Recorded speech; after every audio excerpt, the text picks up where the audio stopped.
Hello again, Steve here with a few comments on what I think about the conversation that seems to be going on the web quite a bit now about where Facebook and all the big tech giants are going with their increased censorship and what's going to happen with those who get censored.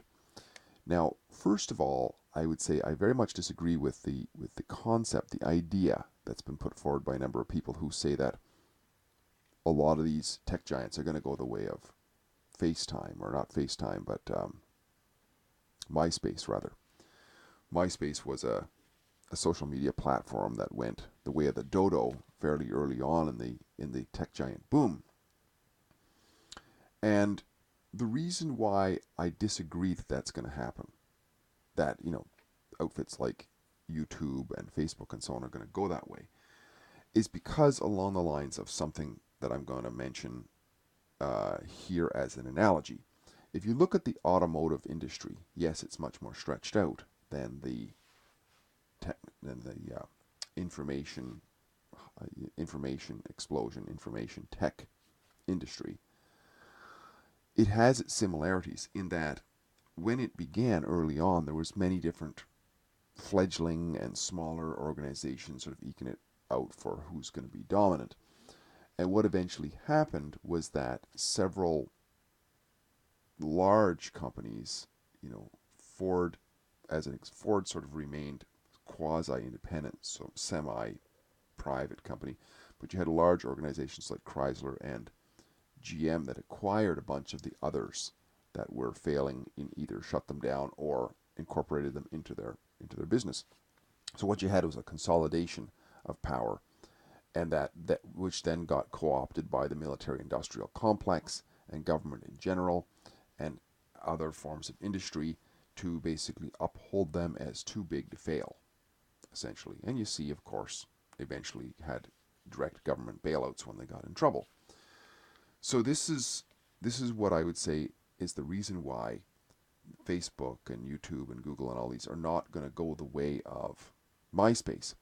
MySpace would have been equivalent to one of those fledgling ones who hadn't gained enough traction. The big money hadn't entered that space, in other words. But it certainly has into the tech giants now.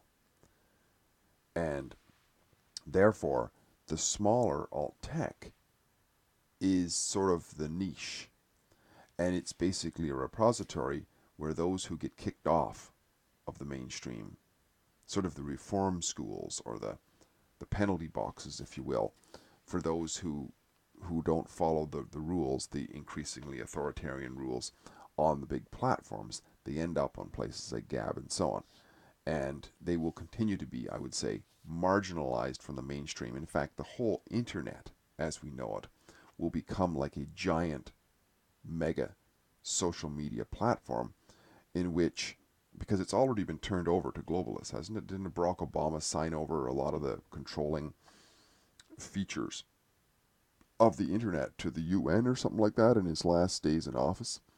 I mean, more and more organizations like Gab and BitChute and whatnot will just be hard to find on the internet. I think they'll still exist, but they'll just be harder and harder and harder to find. So there'll be an increased concentration of the really intelligent, free-thinking people who will end up there, but it'll be increasingly smaller. So no, I don't agree that those big platforms are going to end up because they're just too big now, and government has got on board and major industry has got on board where they hadn't got on board to places like MySpace. So what can take them down then? Are they really too big to fail? Is anything too big to fail? I disagree with that either. Also, there's no such thing as too big to fail. In fact, the bigger they are, the harder they're going to fall. No question about that. And this is going to happen, I would say, with the coming economic meltdown. When that happens, whenever it happens, I don't know. But when that happens, anything that's tied, hip and shoulder to the mainstream is going to go for a big power dive.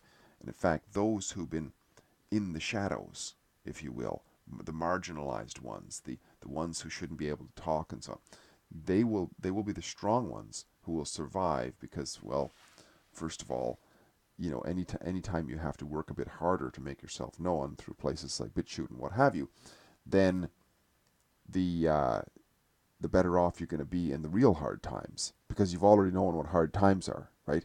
I mean, all those who've been propped up by governments and political correctness and all this sort of stuff, when all that stuff doesn't matter anymore and everybody has to basically eke it out to survive because there's been a collapse in real hard times, those people are going to have a really hard time.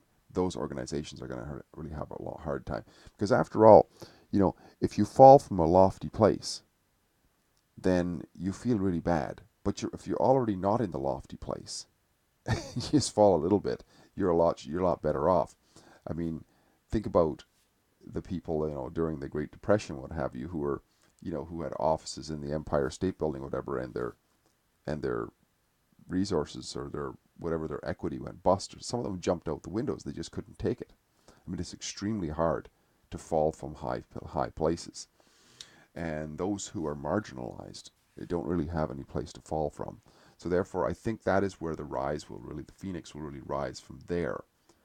As it usually does. That's where the big sea change takes place. It's the huge. You have these intermittent ups and downs in a trend, but when there's a sea change of trend, a paradigm shift, if you will, that's when the newness really rises. So until that happens, unfortunately, I have to say, maybe it's fortunate. I don't know, because maybe in the long run, this is the way things have to play out.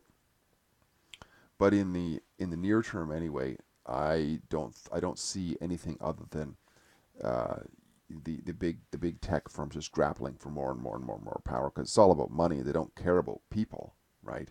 They don't care about truth. They don't care about any of this sort of thing. And at this point, the big money is just pouring into those organizations, and the trajectory, the trend is going to hold steady until that big money gets taken out and gets washed out, I would say. So, I mean, I guess what we can learn from this is, once again, if we want to pony on to those trends, the big money trend, if we know why we're doing it and we're doing it for good, then we can have a clear conscience, right? But if we can't find a way to do that, we can also go into the trenches of the marginalized people, into the BitChutes and what have you, and find those who we can relate with and whatever, and basically it'd be a training ground for when the real opportunity comes, which is when the crash eventually comes, and the big money gets washed out of everywhere, and they will throw the YouTubes and stuff under the bus. They don't care about them either. Let's be honest. They don't care about anybody but their own bottom line, and even then, it's hard to tell. So, um, yeah, once again, not really any answers here. If there's more questions than answers through conversations like this, that is the point. So once again, Steve here again. Great chatting. If you like what I'm doing, please like, subscribe, and share. I see thumbs up to those who on BitChute who are chiming in and subscribing, and that's great to see. It's like exponentially more than at YouTube right now. So there is a sea change happening of those who are being washed out and washed off of YouTube at this point. I would say that seems to be the case. Talk again soon. Bye for now.